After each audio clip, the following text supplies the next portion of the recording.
વડોદરામાં વિશ્વામિત્રી નદીમાં મંજૂરી વગર બાંધકામ કરાયું છે। ગત વર્ષે આવેલા પૂરનું સત્તાધીશોએ કોઈ બોધપાઠ તેમાંથી નથી લીધો। એનજીટીના આ નિયમ નેવે મૂકી ગેબિયન વોલનું નિર્માણ કરી દેવાયું છે। કોર્પોરેશનનો ટાઉન પ્લાનિંગ વિભાગ હજુ અજાણ છે।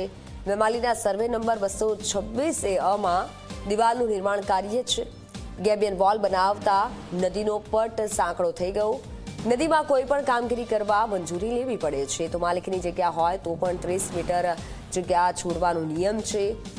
આ નિયમ વિરુદ્ધ ગયા હોય તેવું ક્યાંક જોવા મળ્યું છે। એચએફએલ હાઈ ફ્લડ લેવલ 50 વર્ષનો ફ્લડ જ્યાંની ઉપરથી પસાર થયેલું હોય એ જમીન ઉપર કોઈ પણ કાર્યવાહી થાય નહીં એવો કાયદો છે, નિયમ છે।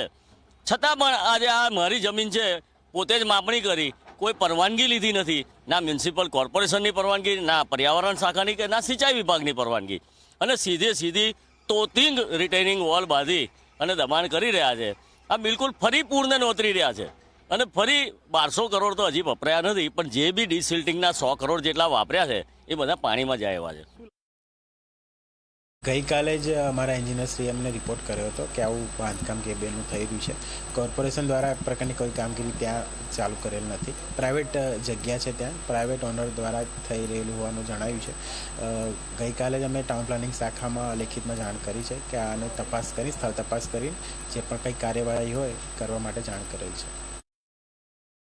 વડોદરા શહેરમાં વિશ્વામિત્રી નદીમાં ઉત્તરોત્તર જે પૂર આવ્યું અને પૂરના કારણે મારી આ ખેતીલાયક જમીન ધીમે ધીમે કરતાં ધોવાતા લગભગ મારી 30,000 ફૂટ જેવી જમીનનું ધોવાણ થતું ગયું, જેથી એ પૂરના નુકસાનને અટકાવવા માટે અમે DILRમાં અરજી કરી। DILRમાંથી અમને સર્વેયર આવી, માપણી શીટ બનાવી અને ખૂંટા મારી અને અમને અમારી બાઉન્ડ્રીની દર્શાવી અમારી બાઉન્ડ્રી, જેથી અત્યારે અમે અમારી બાઉન્ડ્રીની વેલ વિધિન અંદરના ભાગમાં અમારું જે ધોવાણ થયું છે એને અટકાવવા માટે જે પ્રાકૃતિક મટીરિયલ છે પથ્થર, એ પથ્થરથી જ અમારી માટી ના ધોવાય એનો ઉપયોગ કરી અને અમારા માટીનું અમે એક પ્રોટેક્શન કરી રહ્યા છે।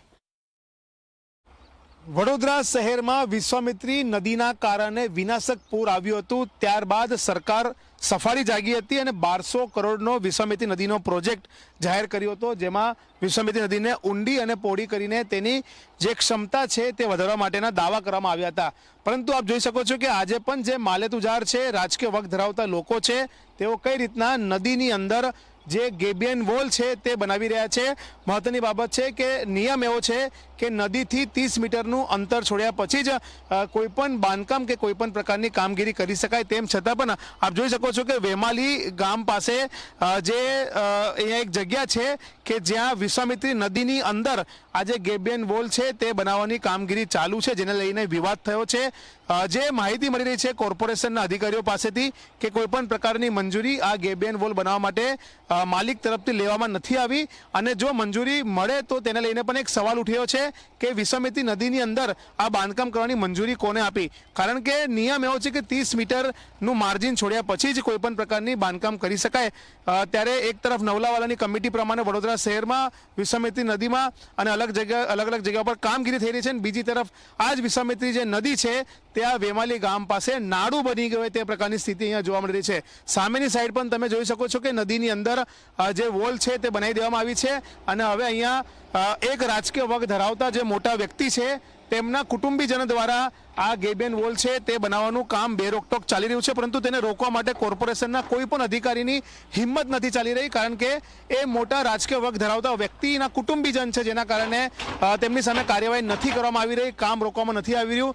અધિકારીઓ માત્ર કહી રહ્યા છે કે નોટિસ આપીને ખુલાસો પૂછવામાં આવશે, પરંતુ સવાલ એ થઈ રહ્યો છે કે કોર્પોરેશનના જે મોટા અધિકારીઓ છે, ટાઉન પ્લાનિંગ વિભાગ છે, તેઓ શું કરી રહ્યા છે? શું મ્યુનિસિપલ કમિશનરને આ ગેરકાયદેસર જે ગેબિયન વોલ બનાવવાનું કામ ચાલુ છે તે દેખાશે? શું તેઓ આ કામને રોકશે? તે સવાલ પણ અહીંયા ઉઠવા પામી રહ્યો છે।